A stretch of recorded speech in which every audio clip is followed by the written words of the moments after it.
जाने कौन दुआओं में याद करता है, मैं डूबने लगती हूँ समंदर उछाल देता है। सुभान अल्लाह। अल्लाह ताला ने इंसान को दुनिया में सबसे खूबसूरत बनाया, उसे अशरफुल मखलूक़ात का दर्जा अता करने के साथ साथ अक्ल सलीम अता फरमाकर एक अफजल मुकाम अता किया और उसे अच्छाई बुराई, नेकी बदी, अदब व आदाब की तमाम राहों से रोशनास किया ताकि इंसान अपनी अकल इस्तेमाल करके इन राहों का तयन कर सके जो उसे दुनिया में बाहमे अरूज और आखिरत में आप सल्लल्लाहु अलैहि वसल्लम की शफाअत और कुर्ब अल्लाह ताला हासिल हो सके। और दुनिया आखिरत की कामयाबी उन्हीं लोगों को मैसर आती है जो हुकूक अल्लाह के साथ साथ हकूकुल इबाद की पूरी पासदारी करते हैं। दुनिया में ऐसे बहुत सारे लोग गुजरे हैं जिन्होंने अपनी ज़िंदगी का मकसद सिर्फ और सिर्फ अल्लाह की इबादत और उसकी मखलूक की खिदमत बनाया और इसी में सारी ज़िंदगी गुजार कर अपने खालिक हकीकी से जा मिले। ऐसे ही लोगों में एक खातून का नाम काबिल ज़िक्र है। उन्होंने अपनी तमाम तर ज़िंदगी मखलूक खुदा की खिदमत में गुजारी और आज भी अपना काम इंतहाई मोहब्बत से इबादत समझ कर अदा कर रही हैं। जनाब बिल्किस ईदी साहिबा, आप ज़ोजा हैं मरहूम अब्दुल सत्तार ईदी साहब की, और आज हम मौजूद हैं मीठा दर में इनके घर पर। और यहाँ पर आज आने का मकसद कुछ यूँ है कि हम जानना चाहते हैं कि आपने इस जगह से कब सफ़र का आगाज़ किया ईदी साहब के साथ, और आप क्या बताना चाहेंगी कि उस सफ़र के बाद जो मराहिल रहे उनके बारे में भी आज आपसे जानेंगे। अस्सलाम वालेकुम। वालेकुम अस्सलाम। वो जब है ना मैं स्कूल पढ़ती थी ना 7वीं 8वीं जमात, तो हमारे घर के पास से ये मेटर्निटी होम खुला था, डिस्पेंसरी। और ये ईदी साहब ने ये सबसे पहले, आप बैठे हैं ना, ये पहली जगह बनाई थी। तो वहाँ से लड़कियाँ नर्सिंग सीखने आती थी और ईदी साहब को पता था कि नर्सों की बहुत कमी है, डॉक्टरों की कमी है, अस्पतालों की कमी है। तो उन्होंने ये अस्पताल खोल दिया था शुरू में। तो इधर लड़कियाँ काम सीखने आती थी, तो 15 16 17 लड़कियाँ होती थी, दोपहर में, सुबह में, रात में। तो मतलब मेरा स्कूल जाती थी तो मैं भी देखती थी कि वाइट कपड़े पहन के लड़कियाँ जाती हैं। तो मुझे बनना था एयर होस्टेस। तो मेरी एक दोस्त थी, उसका बहनोई था जो PIA में। उन्होंने कहा कि बिल्किस आपको रख लेंगे PIA वाले, लेकिन है ना आपको अंदरूनी सिंध में रखेंगे, बाहर नहीं भेजेंगे, अंदरूनी शहर में। मैंने कहा ठीक है। तो बोले आपको आदमियों का उधर दिल बहलाना पड़ेगा। तो फिर मैंने कहा आदमियों का दिल बहलाना पड़ेगा, तो फिर मैं बोला मुझे नहीं करना है काम। फिर यहाँ नर्सिंग में लड़कियाँ आती थी, उनको देख देख के मैंने सफ़ेद ड्रेस भी लिया, इनके पास ईदी साहब के पास आई। उस वक़्त हमको ये लोग 60 रुपये महीना देते थे वजीफ़ा। आप सीखने के घर से आओ ना, तो मेरा घर तो गली में था, लेकिन जो दूर से आती थी उनको बस भाड़ा देते थे। तो वो लड़कियाँ हम जमा इधर होते थे और काम सीखते थे। और फिर 1965 की जंग हुई, तो मैंने 64 में शायद ज्वाइन कर लिया था। तो 65 की जंग में इतना काम सीखने करने का मौका मिला, इतना मौका मिला, क्योंकि हिंदुस्तान और पाकिस्तान की जंग हुई थी। तो इधर है ना बम्बारी विलेज में हुई थी ना, भुट्टा विलेज में। तो वहाँ से बहुत लाशें आ रही थी, टुकड़े टुकड़े टुकड़े टुकड़े। तो हम नीचे मुर्दा खाना भी था एक छोटा सा, तो हम उसको जोड़ते थे टुकड़ों को, और प्लास्टिक बिछाते थे और कफन बिछाते थे और मुंह साफ़ करते थे फाय बना बना के रुई के। और नहलाने के काबिल नहीं थी मैं ये थे, लेकिन है ना मेरा दिल खुल गया। और है ना सब औरतों ने, लड़कियों ने, हमने इनके साथ काम किया। तो मतलब मेरी सफ़र का आगाज़ इस तरह हुआ है। मैं मैट्रिक में पास नहीं हो सकी, फेल हो गई थी ना। तो फिर क्या दोबारा री एग्ज़ाम देते हैं ना, जी। उसका मैंने 132 रुपये भरा, लेकिन मैं एग्ज़ाम देने नहीं गई। अच्छा। मेरा दिल नहीं लगता था। अब इधर दिल लगता था। बच्चों के वार्ड में काम करती थी, इधर है ना मेडिकल छोटा वार्ड था, आँखों का वार्ड था, सर्जिकल वार्ड तो फिर बाद में बना था ऊपर। तो मुझे इन कामों में दिलचस्पी होती गई। ईदी साहब के पास बहुत सारी लड़कियां काम करती थी। तो एक बड़ी नर्स थी हमारे पास जो ईदी साहब की उम्र की थी और बेवा थी। तो उनके साथ इनकी बहुत दोस्ती थी, बनती थी। उसका एक लड़का भी था 14-15 साल का। तो फिर है ना, तो उन्होंने दोस्ती तो दोनों की बहुत थी, बनाई भी, और मीटिंग भी करने जाते थे ऊपर। तो फिर लेकिन उन्होंने है ना औरत ने काम करने से, शादी करने से मना कर दिया। बोला मैं शादी नहीं कर सकती हूँ आपसे। तो ईदी साहब ने 2-4 और लड़कियाँ जो इनको पसंद थी, ये हुस्न परस्त बहुत थे। हुस्न खूबसूरती को बहुत पसंद करते थे। 2-4 लड़कियां थी, उनको उन्होंने रिश्ता भेजा, उन्होंने भी मना कर दिया कि तुम्हारी दाढ़ी है, हमको नहीं करनी। जब मेरे घर रिश्ता आया तो मेरी माँ ने मेरे अपनी दोस्त को कहा कि तू पूछ इसको, बिल्किस छोटी है, मौलाना बड़ा है, हम गली में ही रहते थे। जी जी। तो मैंने बोला कर दो शादी, बनेगी तो बनाऊंगी वरना भाग क्या जाऊंगी। तो ये जो बड़ी नर्स थी ना, ये हमें को अंदर लेबर रूम में ले गई, बोलती है कि तूने शादी करने का हाँ बोल दिया है। मैंने कहा हाँ हाँ बोला है। तो बोले कि ना तेरे को पता नहीं है, इसके पास कंगले के पास कुछ है ही नहीं। एक डिस्पेंसरी थी, एक मैटरनिटी होम था छोटा सा 4 बेड का, और एक गाड़ी टूटी हुई थी। तो मार रहा है तो मीर को मार, फ़कीर को क्यों मारती है। अब मेरी समझ में नहीं आया कि मीर क्या होता है ना फ़कीर क्या होता है। बस मैंने बोला मैं हज करने जाऊंगी, मैंने हाँ बोल दिया है। अंदर लेबर रूम में जाके बोली मैं हज करने जाऊंगी, तुम्हारे लिए मोतियों वाले हार लाऊंगी। मेरा छोटा जहन था, छोटा उम्र थी, तो मैं यही बातें करूंगी ना। फिर है ना मेरी शादी हो गई, मैंने हाँ बोल दिया। मेरे को मैं बोली रखेगा तो रहूँगी, वरना मैं वापस आ जाऊँगी, मुझे कोई कुंवारी लड़की नहीं बोलेगा। फिर मेरी शादी हो गई तो अल्लाह मियाँ ने मेरा घर बनाना था और मुझे आगे कुछ काम लेना था अल्लाह मियाँ को मुझसे। तो 1-1 साल में मेरे बच्चे हो गए, 3 बच्चे हो गए, तो मेरा घर और मजबूत हो गया। और बड़ा आपका बेटा जो है फैसल है? नहीं, पहली कुबरा है, जी। फिर अलमास है, फिर कुतुब है, और फिर फैसल है। फैसल अलमास से 7 साल छोटा है। 7 साल छोटे हैं। हाँ। अच्छा, फिर ये बच्चों की तरतीब किस तरह आपने परवरिश मेरी की माँ थी? की मैं एक थी, अच्छा मेरे भाई 2 थे, मोहम्मद इकबाल और महमूद गजनवी। अच्छा मेरे वालिद साहब पाकिस्तान आए थे ना, तो मैं आई थी साथ। अच्छा, आप साथ आई? हाँ, मैं आई थी साथ। बाद में 2 भाई इधर पैदा हुए। अच्छा। तो मेरे बाप है ना इनकलाबी आदमी थे बहुत ज़्यादा। अच्छा, तो वो क्या सियासत से ताल्लुक रखते थे? नहीं, या वो काम था यहाँ? मेरा बाप बिजनेसमैन था। अच्छा, बिजनेसमैन थे। मेरा बाप और ईदी साहब के पीछे कौन सी फैमिली थी, क्या कौन थे? वो तो बहुत करोड़पति फैमिली थी इनकी। तो अच्छा ये एक ही ऐसा पैदा हुआ था जो उनसे मिलता नहीं था। अच्छा। और है ना, ये मैं कुछ करना चाहता हूँ, मैं कुछ बड़ा काम करना चाहता हूँ, मैं कुछ बड़ा काम करना चाहता हूँ। अल्लाह ने इसको बड़ा काम करा दिया। अच्छा, आपको क्या विजन था, क्या मतलब ये कर लेगा बड़ा काम? आपको नहीं, ये मुझे भरोसा नहीं, था? ये सब इसको सेक्चुअली बोलते थे। अच्छा मैं ये भी करूँगा, मैं ये भी करूँगा, मैं ये भी करूँगा। मैं बोली, मैं तो सुनती थी, मैं कुछ बोलती नहीं थी, क्योंकि मेरा बाप मर गया तो 10 साल तो अच्छी ज़िंदगी गुजारे, क्योंकि मेरा बाप एक दुकान छोड़ गए थे, तो दुकान वालों ने हमारा चौपट राजा कर दिया। तो फिर हम लोग, मेरी माँ तो पढ़ाती थी इंडिया में भी, तो इधर भी मेरी माँ ने इधर स्कूल पढ़ाना शुरू कर दिया। तो फिर हमारा गुज़र बसर होता था सादगी से। लेकिन है ना, जब मेरी शादी हुई ना, तो लोग खिलाफ हो गए कि ईदी साहब को छोटी लड़की से शादी नहीं करनी चाहिए, या गलत बातें भी करते थे। जी जी उनकी ज़बान तो हम नहीं पकड़ सकते हैं ना, रोक नहीं सकते। जी जी। तो करने दिया। मैं को किसी की परवाह नहीं थी, मैं किसी से डरती नहीं थी। मैंने शादी कर ली, फिर अल्लाह मियाँ ने मेरे बच्चे भी दे दिए। तो ऊपर छत पे ये कैबिनेट 4-5 थी, तो ये एदी होम, छोटा एदी होम था। 4-5 औरतें रहती थी जो बच्चे ले लेके आई थी, जिनके मियाँ मर गए थे। एक कैबिन मुझे मिल गई थी, उसमें मेरे 3 बच्चे भी हो गए। मेरी शादी हुई ना, तो हमारे काम में बरकत अल्लाह पाक ने डाल दी। पैसे बढ़ते जाएंगे तो काम होगा ना। पैसे बढ़ते गए, लोगों ने चंदा भी देना शुरू किया। और है ना, अच्छा, वो कहते हैं ना, औरत आएगी तो अपने नसीब से लाएगी। औरत अपना नसीब तो लाती है, लेकिन अल्लाह ने इसको कुछ काम, तो अल्लाह मियाँ ने इसको कुछ काम लेना था।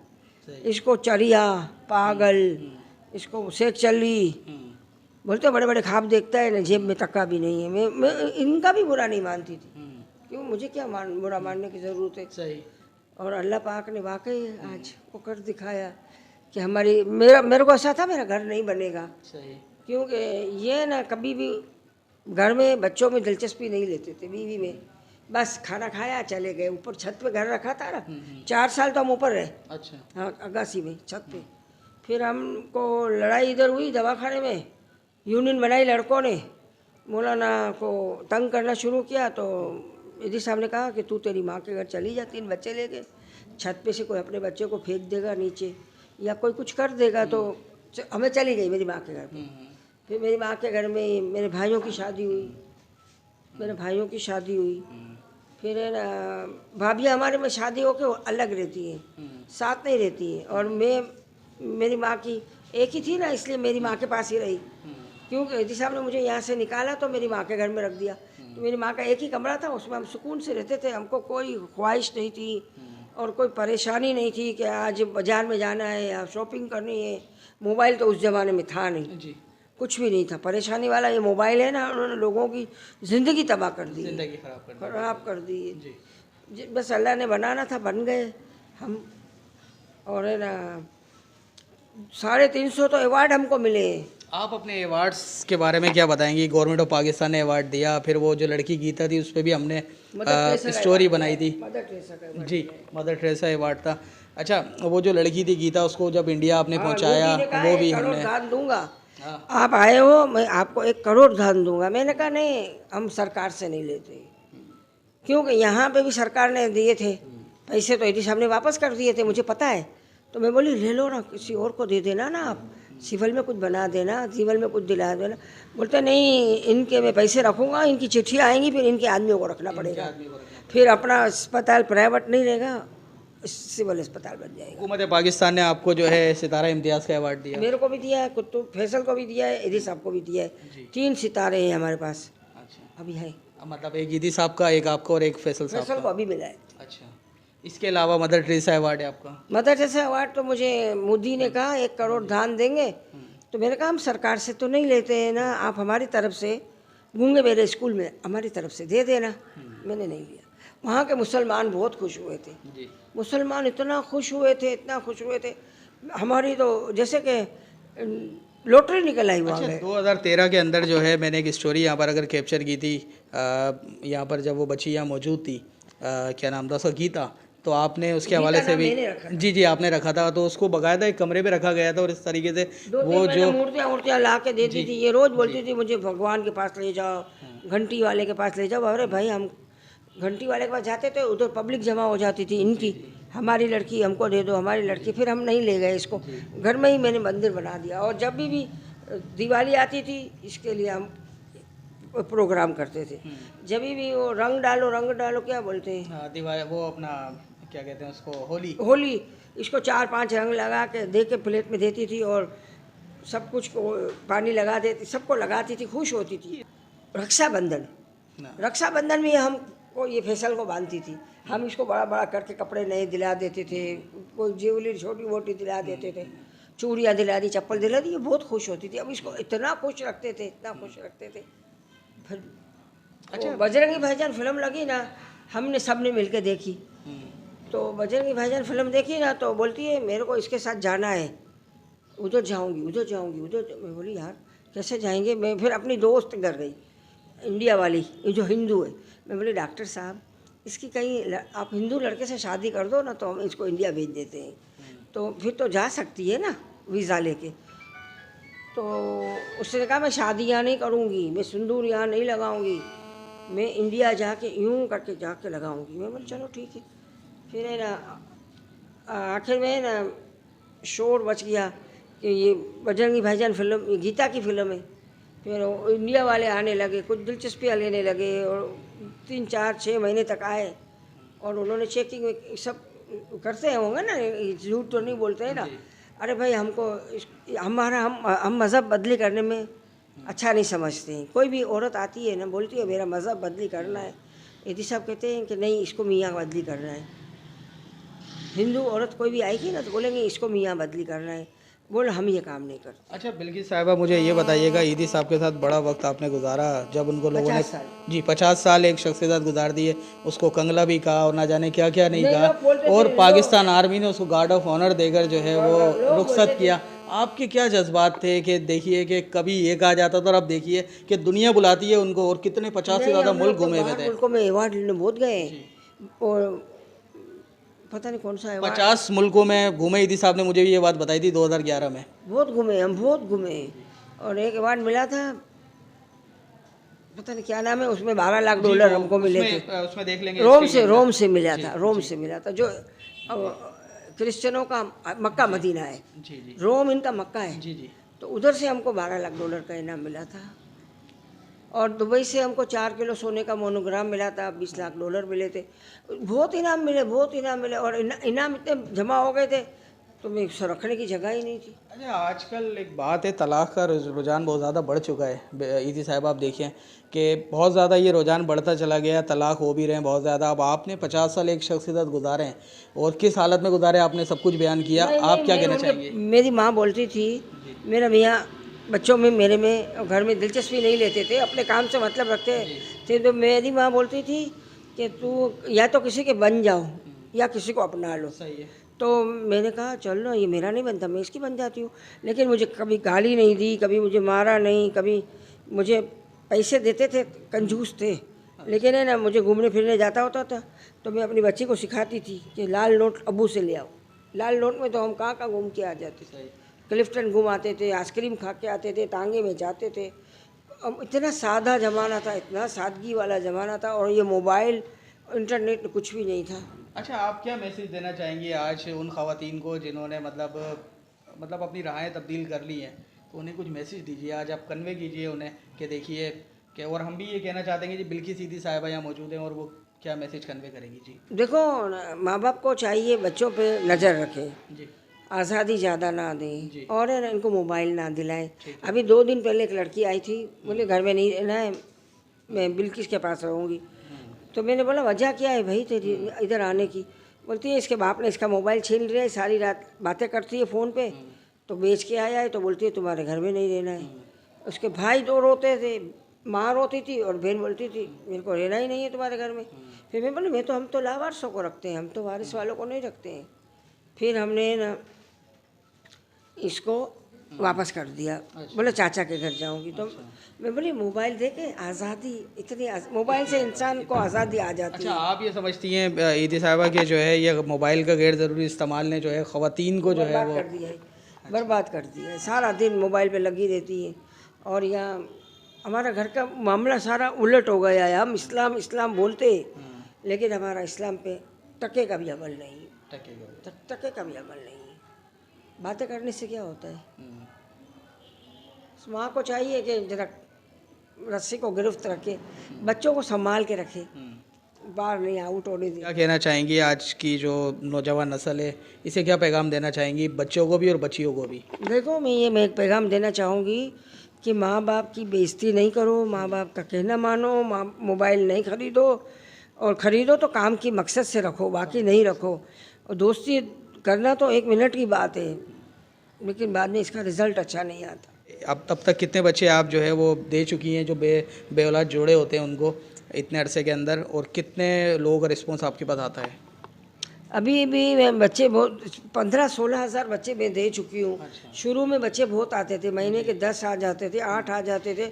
लेकिन अभी जब से इंटरनेट और मोबाइल आया है ना, लोग अबॉर्शन करा देते हैं। लड़कियाँ सियानी हो गई हैं तो वो अबॉर्शन करा देती हैं, तो अब 1 महीने में 2 महीने में एक बच्चा आता है। अच्छा, ये किस तरह देखती हैं? अब तो आप ज़्यादातर यहीं पर ही रहती हैं, ये बाकी जो ईदी सेंटर्स हैं, ईदी विलेज है, वहाँ भी मेरा इस्माइल भाई के पास रब्ता रहता है, कई जगहों पर और रब्ता रहता है। किस तरह मॉनिटरिंग रखती हैं, किस तरह से जो है वो सब मामला देखती हैं अब भी? नहीं, लड़कों का काम, आदमियों का काम, मेरा साद, मेरा अहमद, मेरा फैसल और मेरा कुतुब देखते हैं। ठीक है। लड़कों का, और जहाँ भी आदमियों का, जहाँ आदमी है सारे। जहाँ लड़के आदमी, लड़कियाँ होती हैं वहाँ मैं देखती हूँ। मैं जाती हूँ, जिसको छुट्टी चाहिए उसको छुट्टी भी दे देती हूँ। अभी कल एक औरत मुझे मिली तो मेरे को बोलती है मुझे पेशावर जाना है, मैं लड़ाई करके आ गई हूँ। मैंने कहा इसका बस बच्चा भी है 3 साल का, इसको बस में बिठा दो और 1500 रुपये साथ दे दो, रोटी पका के दे दो, ताकि ये इस्लामाबाद पहुँच जाए। इस तरह छोटा छोटा काम हम करते ही रहते हैं। हमारा काम किसी का छोटी बच्ची है तो उसका घर किसी ने उसने देखा है तो उसको गाड़ी में जाके छोड़ के आते हैं, मैं इधर ले आती हूँ, इधर से मेरी लड़कियाँ छोड़ आती हैं। जी, ईदी साहब के पीछे जब कोई दुश्मन पड़े ही रहते थे, जी अपोजिशन होती ही थी, जी। कोई ना कोई खड़ा हो जाता था, कोई मुल्ला खड़ा हो जाता था, कोई ना कोई। तो ईदी साहब बोलते हैं पीछे मुड़ के नहीं देखना है, जी। हमारा काम हमारा जवाब होगा, हम आगे ही देखते जाएंगे, आगे ही। इनसे लड़ाई झगड़ा नहीं करेंगे। सही। बहुत से लोग हमारे पीछे अमन पसंदी के नहीं बोलते थे लड़ाई झगड़ा नहीं करना है, हम लोग को लड़ाई करेंगे, हमारा टाइम ख़राब करना चाहते हैं ये लोग, हम लोग को लड़ाई करनी ही नहीं।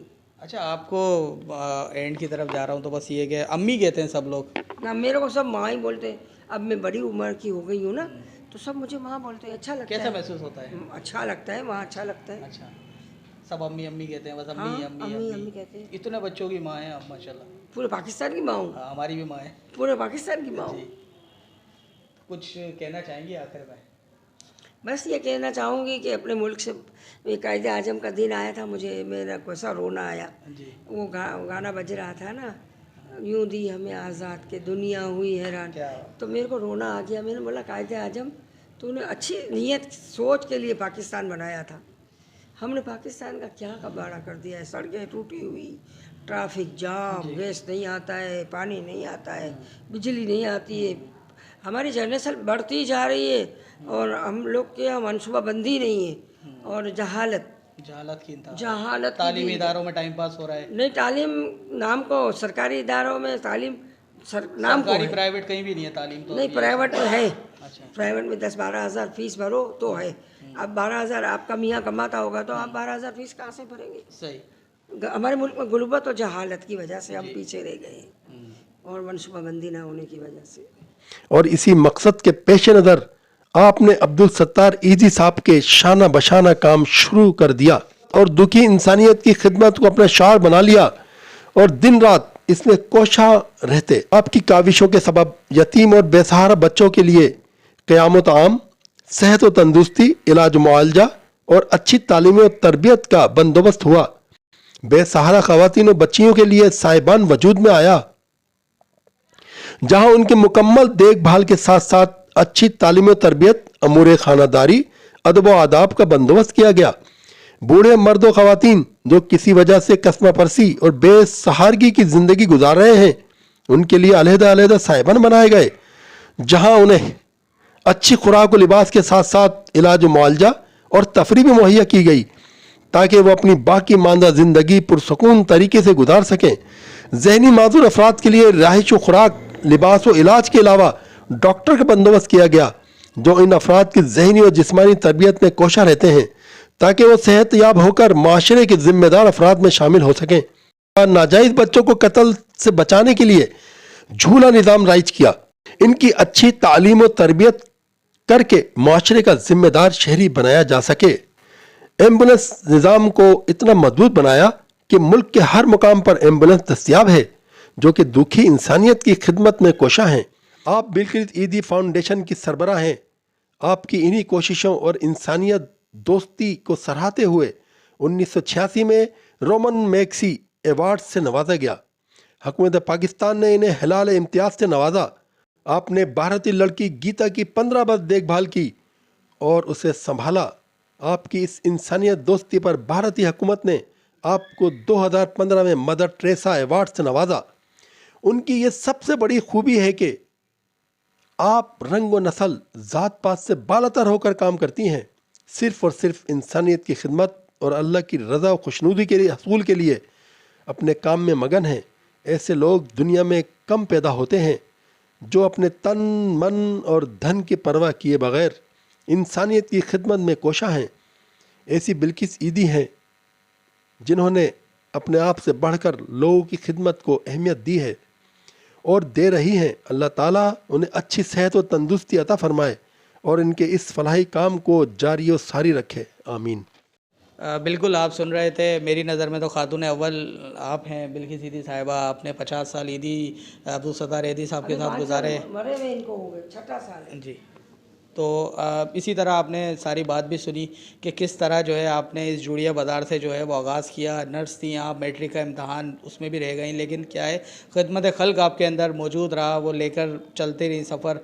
फिर साथ ही जो है अब्दुल सत्तार ईदी के साथ शादी भी हुई, फिर 4 बच्चे भी थे आपके। फिर इसके साथ ही जो है पूरे इस सिनेरियो को चलाना जो है वो कम बात नहीं थी। मुल्की और गैर मुल्की बेदाशा आपको अवार्ड्स मिले। तो आज मौजूद थे आलमी शोहरत याफ्ता सोशल वर्कर जनाब मोहतरमा बिल्किस ईदी साहिबा से, और इनके घर में मीठा दर में और लाखों बच्चों की माएँ हैं। कई बच्चे तो दे चुकी हैं अभी तक, और बड़ी तादाद में जो है ईदी सेंटर हम आते जाते रहते हैं मुख्तलिफ, वहाँ इनके बच्चे जो है वो मौजूद हैं। तो अगर प्रोग्राम पसंद आए तो ज़रूर फीडबैक दीजिएगा। इजाज़त दीजिए ईदी सेंटर से बिल्किस ईदी साहिबा के साथ। अल्लाह हाफ़िज़।